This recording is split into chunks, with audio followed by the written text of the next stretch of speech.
Assalamualaikum warahmatullahi wabarakatuh.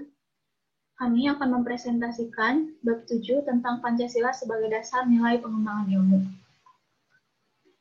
Kami dari kelas A, Prodi D3 Keuangan dan Perbankan.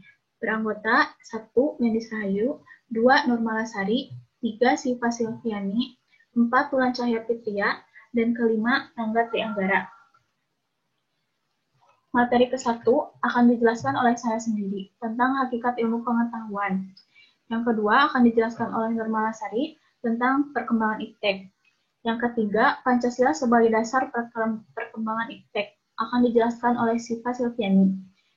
Yang keempat, urgensi Pancasila sebagai dasar nilai akan dijelaskan oleh Tulan. Dan yang kelima dan keenam akan dijelaskan oleh Rangga Trianggara. Yang pertama, hakikat ilmu pengetahuan. Apa itu ilmu pengetahuan? Kata ilmu berasal dari bahasa Arab, alima, dan berarti pengetahuan. Pemakaian kata ini dalam bahasa Indonesia kita ekuivalenkan dengan istilah sain. Sain berasal dari bahasa Latin, yang juga berarti pengetahuan. Ilmu adalah pengetahuan, namun ada berbagai macam pengetahuan. Apa isi pengetahuan ilmu itu? Ilmu mengandung 3 kategori, yaitu hipotesis, teori, dan yang ketiga dalil hukum. B. Pengetahuan. Secara etimologis, pengetahuan berasal dari kata dalam bahasa Inggris, yaitu knowledge. Dalam Encyclopedia of Philosophy dijelaskan bahwa definisi pengetahuan adalah kepercayaan yang benar. Dengan demikian, pengetahuan merupakan hasil proses dari usaha manusia untuk tahu. Dalam kamus filsafat dijelaskan bahwa pengetahuan knowledge adalah proses kehidupan yang diketahui secara langsung dari kesadaran sendiri. Sebagaimana dikutip oleh Swedi, mengemukakan bahwa pengetahuan yang dimiliki manusia ada 4, yakni pertama, pengetahuan biasa, yaitu pengetahuan yang dalam filsafat dikatakan dengan istilah common sense. Sering diartikan dengan good sense karena seseorang memiliki sesuatu di mana ia menerima secara baik. Kedua, pengetahuan ilmu, yaitu ilmu sebagai terjemahan dari sains yang pada prinsipnya merupakan usaha untuk mengorganisasikan dan mensistematisasikan common sense. Yang ketiga, pengetahuan filsafat, yakni pengetahuan yang diperoleh dari pemikiran yang kontemplatif dan spekulatif. Keempat, pengetahuan agama, yaitu pengetahuan yang hanya diperoleh dari Tuhan lewat para utusannya. Pengetahuan agama bersifat wajib dan mutlak, diyakini oleh para pemeluknya. C. Perbedaan ilmu dan pengetahuan. Pada Kamus Besar Bahasa Indonesia atau KBBI, ilmu disamakan artinya dengan pengetahuan. Dari asal katanya, kita dapat ketahui bahwa pengetahuan diambil dari kata dalam bahasa Inggris, sedangkan ilmu diambil dari kata sains dan peralihan dari kata Arab. Selanjutnya akan dijelaskan oleh Nurmalasari.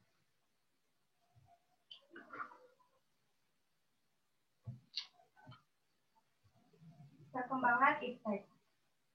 Ilmu pengetahuan berkembang melangkah secara bertahap menurut dekade waktu dan menciptakan zamannya. Hal tersebut diuraikan Surajio sebagai berikut. Yang pertama, zaman Yunani kuno. Pada masa ini, manusia masih menggunakan batu sebagai peralatan. Yang kedua, zaman Yunani kuno. Yunani pada masa itu dianggap sebagai gudang dari ilmu dan filsafat karena bangsa Yunani pada masa itu tidak lagi mempercayai mitologi-mitologi. Yang ketiga, zaman abad pertengahan. Para ilmuwan pada masa ini hampir semua adalah para teolog, sehingga aktivitas ilmiah terkait dengan aktivitas keagamaan. Semboyan yang berlaku bagi ilmu pada masa ini adalah Ancilla Theologia atau abadi agama. Yang keempat, zaman Renaissance. Zaman Renaissance ditandai sebagai era kebangkitan kembali pemikiran yang bebas dari dogma-dogma agama.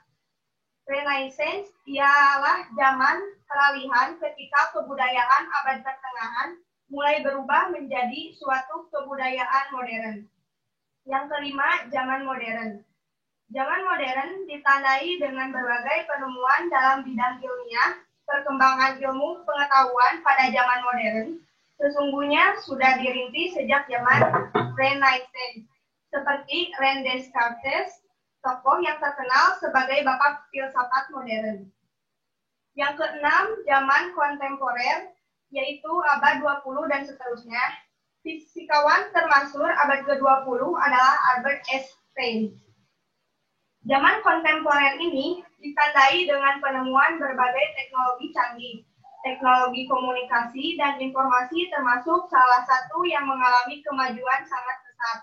Mulai dari penemuan komputer, berbagai satelit komunikasi, internet, dan lain sebagainya. Melalui kajian historis tersebut, yang pada hakikatnya pemahaman tentang sejarah kelahiran dan perkembangan ilmu pengetahuan dapat dikonstatasikan bahwa ilmu pengetahuan itu mengandung dua aspek, yaitu aspek fenomenal dan aspek struktural. Aspek fenomenal menunjukkan bahwa ilmu pengetahuan mewujud atau memanifestasikan dalam bentuk masyarakat, proses, dan produk. Aspek struktural menunjukkan bahwa ilmu pengetahuan di dalamnya terdapat unsur-unsur sebagai berikut. Yang pertama, sasaran yang dijadikan objek untuk diketahui. Yang kedua, objek sasaran ini terus-menerus dipertanyakan dengan suatu cara atau metode tertentu tanpa mengenal titik henti. Yang ketiga, ada alasan dan motivasi mengapa Gegenstand itu terus-menerus dipertanyakan. Yang keempat, jawaban-jawaban yang diperoleh kemudian disusun dalam suatu kesatuan sistem. Dari uraian di atas, dapat disimpulkan bahwa perkembangan iptek yang saat ini terjadi berawal dari dunia barat dan mengakhiri masa kegelapan The Dark Age. Setelah ilmu pengetahuan yang terus berkembang, puncak dari pemikiran manusia yang disebut modern itu yakni lahirnya revolusi industri. Terima kasih kepada Nur Malasari sudah memaparkan materinya. Selanjutnya oleh Siva Silviani. Pancasila sebagai dasar pengembangan ilmu, pengetahuan, dan teknologi. Adapun nilai-nilai Pancasila sebagai pengembangan ilmu, pengetahuan, dan teknologi yang terkandung dari tiap sila-sila Pancasila diuraikan sebagai berikut. Yang pertama, nilai ketuhanan sebagai dasar pengembangan ilmu. Sila pertama, ketuhanan yang Maha Esa. Sila ini memberikan dasar bahwa iptek tidak hanya memikirkan apa yang ditemukan, apa yang dibuktikan, dan apa yang diciptakan. Tetapi juga harus dipertimbangkan maksud dan akibatnya, apakah merugikan manusia dan masyarakat serta alam sekitarnya. Yang kedua, nilai kemanusiaan sebagai dasar pengembangan ilmu. Yang terdapat pada sila kedua, kemanusiaan yang adil dan beradab. Sila ini memberikan dasar-dasar moralis bahwa manusia dalam mengembangkan iptek haruslah dengan cara-cara yang beradab. Yang ketiga, nilai persatuan sebagai dasar pengembangan ilmu. Yang terdapat pada sila ketiga, Persatuan Indonesia. Sila ini mendasari bahwa iptek hendaknya dapat menumbuhkan rasa nasionalisme, rasa kebesaran bangsa, serta rasa keluhuran bangsa sebagai bagian dari umat manusia di dunia. Yang keempat, nilai kerakyatan sebagai dasar pengembangan ilmu. Yang terdapat pada sila keempat, kerakyatan yang dipimpin oleh hikmat kebijaksanaan dalam permusyawaratan perwakilan. Sila ini mendasari bahwa pengembangan iptek itu haruslah bersifat demokratis. Artinya, ilmuwan memiliki kebebasan untuk mengembangkan iptek. Yang kelima, nilai keadilan sebagai dasar pengembangan ilmu. Yang terdapat pada sila kelima, keadilan sosial bagi seluruh rakyat Indonesia.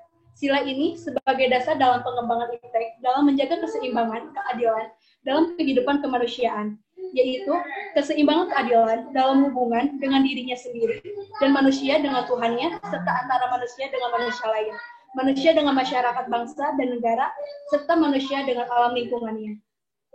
Kelima nilai dasar Pancasila, yakni ketuhanan, kemanusiaan, persatuan, kerakyatan, dan keadilan, merupakan fondasi yang paling kuat bagi bangsa Indonesia untuk mengembangkan iptek, bahkan menemukan iptek dengan syarat mutlak iptek tersebut tidak bertentangan dengan nilai-nilai Pancasila. Terima kasih kepada Syifa Silviani. Selanjutnya ke materi keempat oleh Wulan Cahya Fitria. Urgensi kedudukan Pancasila sebagai dasar pengembangan IPTEK. Kemajuan IPTEK tidak selalu memberikan dampak positif bagi proses kemandirian dan sikap menghargai hasil produktivitas dalam negeri. Bahkan, tidak jarang karena kemajuan tersebut, generasi muda kita mulai kehilangan spirit dalam mempertahankan nilai-nilai budaya bangsa yang sudah tertanam sejak dahulu kala. Apakah ilmu itu bebas nilai atau tidak? Menurut Surajio, paling tidak ada 3 faktor sebagai indikator bahwa ilmu pengetahuan itu bebas nilai, yaitu ke-1, ilmu harus bebas dari pengendalian, yakni bebas dari pengaruh eksternal seperti faktor politis, ideologi, agama, budaya, dan unsur kemasyarakatan lainnya. Yang kedua, yaitu perlunya kebebasan usaha ilmiah agar otonomi ilmu pengetahuan terjamin. Kebebasan itu menyangkut kemungkinan yang tersedia dan penentuan diri. Yang ketiga yaitu penelitian ilmiah tidak luput dari pertimbangan etis yang sering dituding menghambat kemajuan ilmu karena nilai etis itu sendiri bersifat universal. Dari uraian pandangan mengenai Pancasila sebagai dasar pengembangan ilmu, sebagaimana dikemukakan tadi, mengandung makna yang berbeda-beda, yakni pengertian pertama, bahwa IPTEK tidak bertentangan dengan nilai-nilai yang terkandung dalam Pancasila, mengandung asumsi bahwa ilmu pengetahuan dan teknologi itu berkembang secara otonom. Makna kedua, yaitu bahwa setiap ilmu pengetahuan dan teknologi yang harus dikembangkan di Indonesia harus menyertakan nilai-nilai Pancasila sebagai faktor induk internal. Dan makna yang ketiga, bahwa nilai Pancasila berperan sebagai rambu normatif bagi pengembangan IPTEK, mengasumsikan bahwa ada rule of the game yang harus disepakati oleh para ilmuwan. Dan yang keempat, yaitu menempatkan bahwa setiap pengembangan IPTEK harus berakar dari budaya dan ideologi bangsa Indonesia, dan memandang bahwa Pancasila bukan hanya sebagai dasar nilai pengembangan ilmu, tetapi sudah menjadi paradigma ilmu yang berkembang di Indonesia.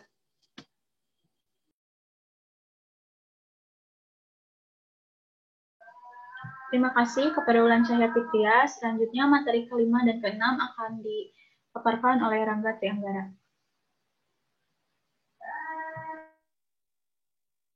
Alasan diperlukannya Pancasila sebagai dasar nilai pengembangan ilmu.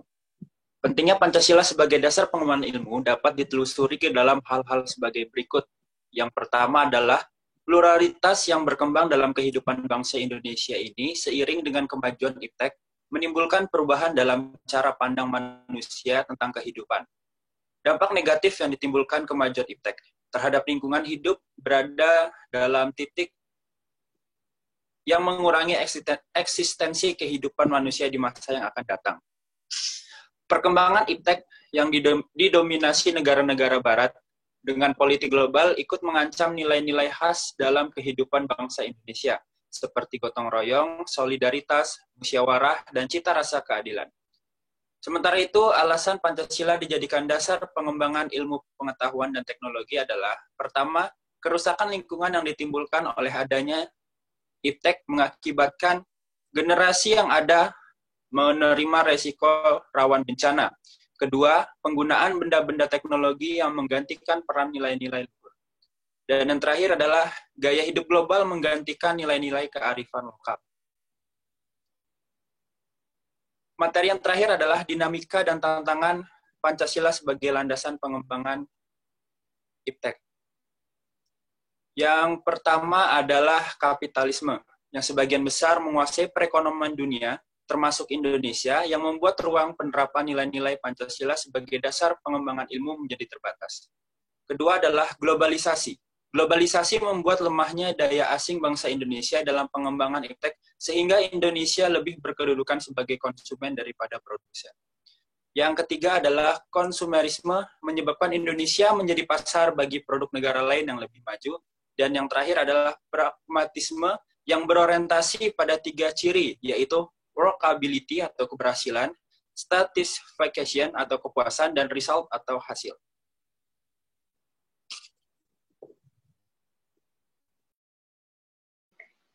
Terima kasih kepada Rangga. Sekian presentasi dari kelompok kami. Mohon maaf bila banyak kesalahan. Berikutnya pesan-kesan akan disampaikan oleh Rangga Trianggara. Pesan kami selama belajar tentang pendidikan Pancasila adalah, kesan kami belajar pendidikan Pancasila, kami lebih memahami lebih esensi dari Pancasila itu sendiri, dan lebih paham tentang pentingnya Pancasila dalam kehidupan di masa yang akan datang, guna menjaga negara Indonesia untuk tetap utuh berdiri menjadi bangsa yang kuat dan besar. Pesan untuk pendidikan Pancasila agar lebih difokuskan materi pembelajarannya terkait pengimplementasikannya dalam kehidupan sehari-hari, di kehidupan mahasiswa maupun di kehidupan masyarakat. Sekian pesan dan kesan dari kelompok kami. Saya kembalikan ke moderator. Terima kasih Rangga. Selanjutnya kami tutup. Saya tutup. Wassalamualaikum warahmatullahi wabarakatuh.